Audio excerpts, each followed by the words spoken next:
मेरा शौहर बाप नहीं बन सकता था, इसीलिए मेरे ससुर ने मेरे साथ बहुत ही गलत हरकत की थी, जिसके बारे में आप भी सोच नहीं सकते हैं। मेरी शादी एक ऐसे आदमी से हो गई जो कभी भी बाप नहीं बन सकता था, क्योंकि वो नामर्द था। लेकिन मेरे ससुर असलम मेरा बहुत ख्याल रखते थे।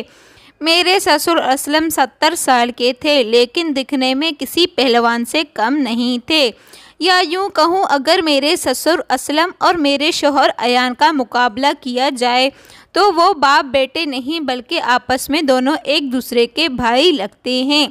मेरे शौहर अयान के ऑफिस जाने के बाद मेरे ससुर असलम मेरे साथ बहुत ही ज़्यादा फ्री होकर बातें करते थे। वो मेरा बहुत ख्याल रखते थे। मेरे शौहर अयान ऑफिस से रात को अक्सर देर आते, लेकिन मेरे ससुर मुझे बिल्कुल भी बोर नहीं होने देते थे। शादी के 3 महीने बाद मेरी तबीयत ख़राब हो गई थी। जब मेरा शौहर मुझे हॉस्पिटल लेकर गया तो डॉक्टर ने बड़ी खुशी खुशी से कहा, तुम्हारी बीवी माँ बनने वाली है। ये सुनकर हम दोनों बीवी शौहर हैरान रह गए थे, और जब हमें पता चला कि ये बच्चा किसका है तो मेरी जान ही निकल गई थी। कहानी को स्टार्ट करने से पहले आपसे एक छोटी सी गुजारिश है, वीडियो को लाइक और चैनल को सब्सक्राइब करके बेल आइकन को लाजमी दबाएं। मेरा नाम शबाना है। मेरी उम्र लगभग 30 साल हो चुकी थी और अभी तक मेरी शादी नहीं हुई थी, क्योंकि मेरे माँ बाप बचपन में ही गुजर चुके थे और मेरे ऊपर 3 छोटी बहनों की जिम्मेदारी भी थी। छोटी मोटी नौकरी करके अपने और अपनी बहनों का पेट पाल रही थी। कुछ दिन बाद अपनी तीनों बहनों की शादी कर दी।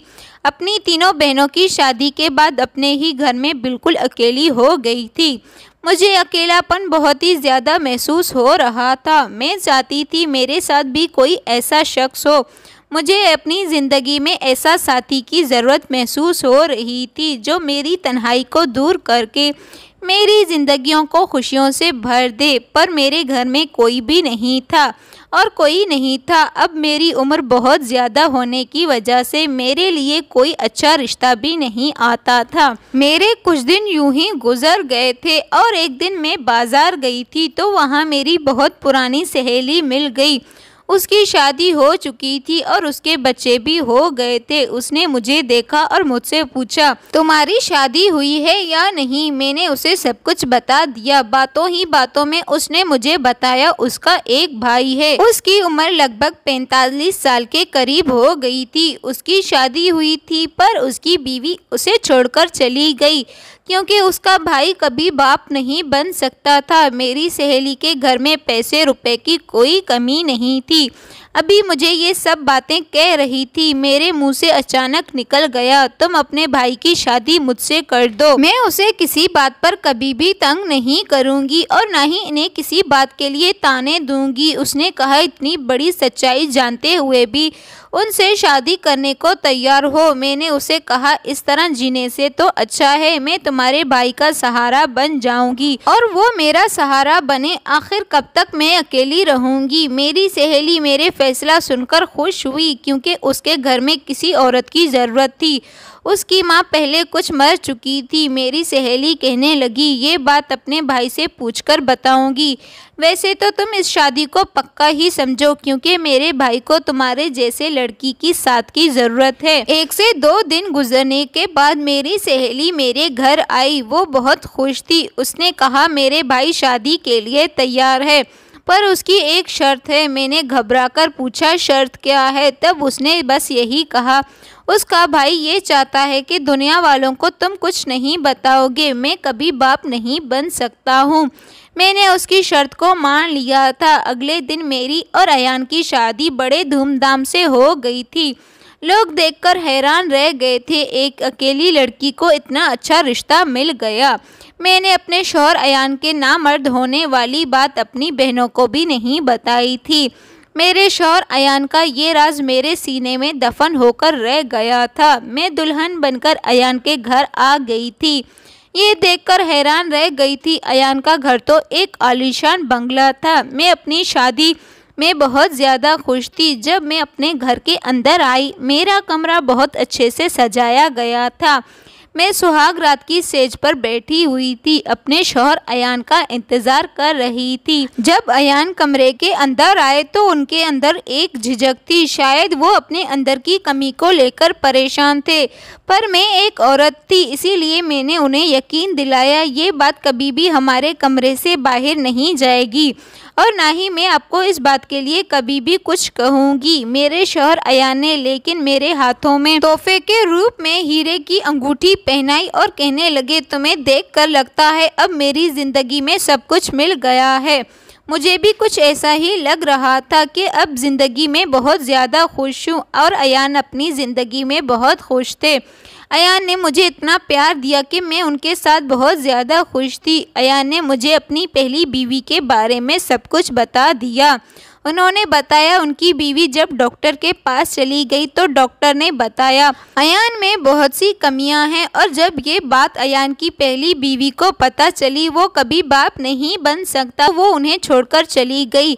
अयान ने बताया दूसरी शादी के बारे में उन्होंने इसीलिए नहीं सोचा कि दूसरी बीवी अगर उन्हें छोड़कर चली गई तो वो ये बर्दाश्त नहीं कर पाएगा, लेकिन मैंने सब कुछ जानते हुए उनसे शादी की ख्वाहिश का इजहार किया था, इसीलिए उन्होंने मुझसे शादी कर ली। पर मुझे ये बात बहुत अच्छे तरीके से पता थी ये मुमकिन नहीं है। हर गुजरते दिन के साथ मैं अयान के घर में अपनी ज़िंदगी गुजारती जा रही थी।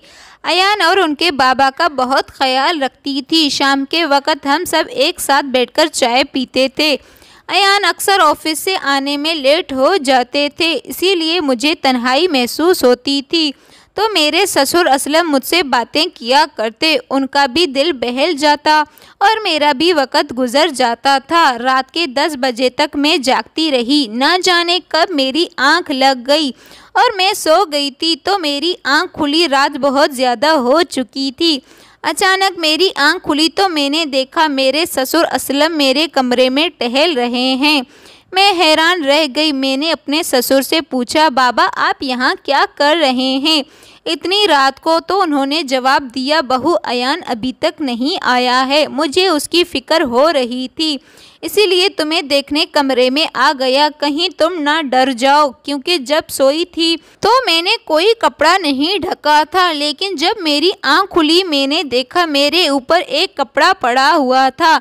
मैंने कहा, बाबा आप अपने रूम में चले जाएं, मैं बिल्कुल ठीक हूँ और जब अयान आ जाएंगे तो मैं आपको बता दूंगी, फिक्र करने की कोई बात नहीं है। वो कहने लगे, बहू मुझे नींद नहीं आ रही है, क्या तुम थोड़ी देर मुझसे बातें कर सकती हो? उनकी ये बात सुनकर मैंने कहा, बाबा जी मुझे बहुत ज़्यादा नींद आ रही है। तो मेरे ससुर बोले, बेटा ठीक है मैं अपने रूम में जा रहा हूँ, लेकिन एक कप चाय बना दे सकती हो? मैंने कहा ठीक है बाबा, आपको चाय बनाकर लाकर देती हूँ। मैंने उनको चाय बनाकर दी और अपने रूम में वापस आ गई। उस दिन मुझे अपने ससुर का रवैया कुछ अजीब लग रहा था। इसी तरह आहिस्ता आहिस्ता मेरी शादी को 4 से 5 महीने गुजर चुके थे, पर कुछ दिनों के बाद महसूस हो रही थी कि मेरे शौहर अयान कहने लगे, तुम बहुत कमज़ोर हो और अपने खाने पीने का ख्याल नहीं रखती हो, और कहने लगे हम तुम्हें डॉक्टर के पास लेकर चलेंगे ताकि तुम्हें डॉक्टर कुछ ताकत की दवाइयाँ दे दे और तुम खाना अच्छे तरीके से खा लोगी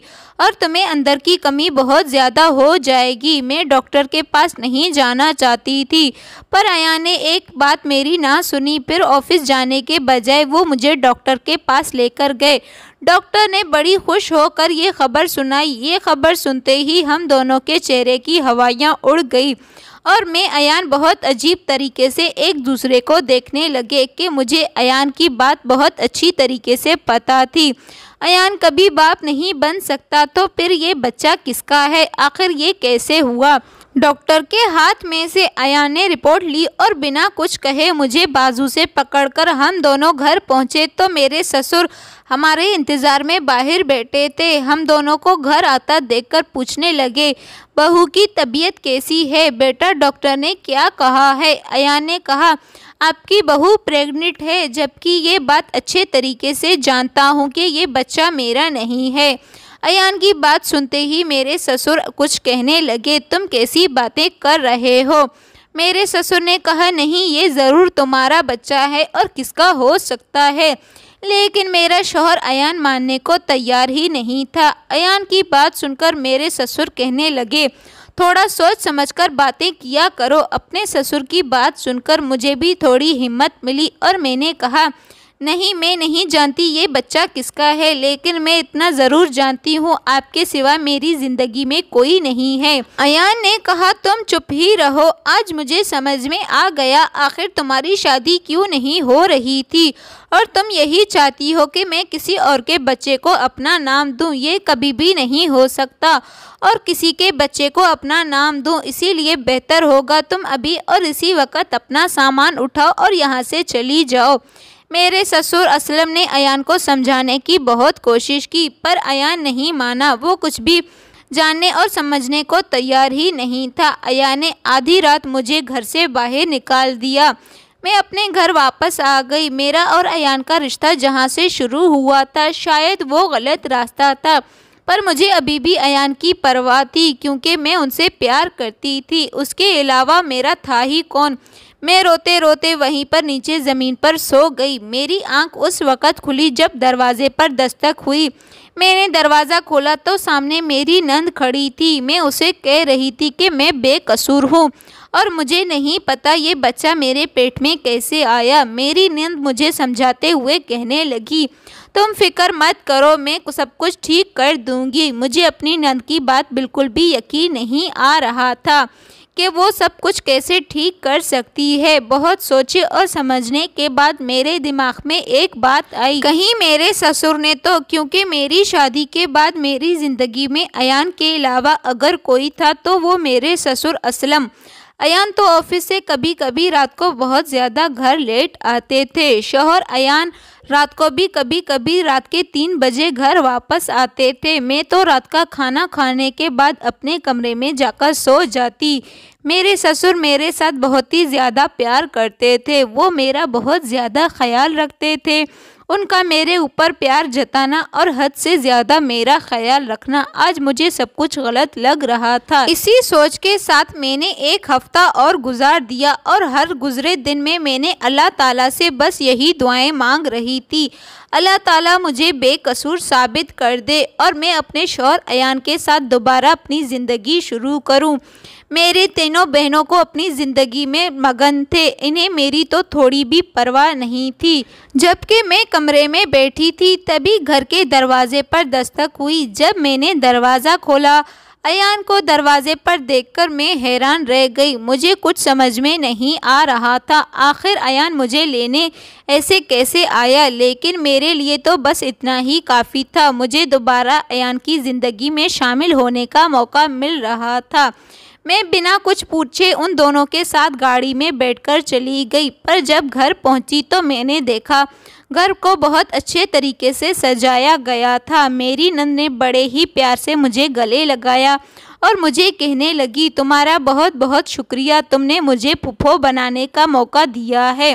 मैंने हैरत से एक नज़र अयान पर डाली तो वो शर्मिंदगी से नज़रें झुकाए खड़े थे।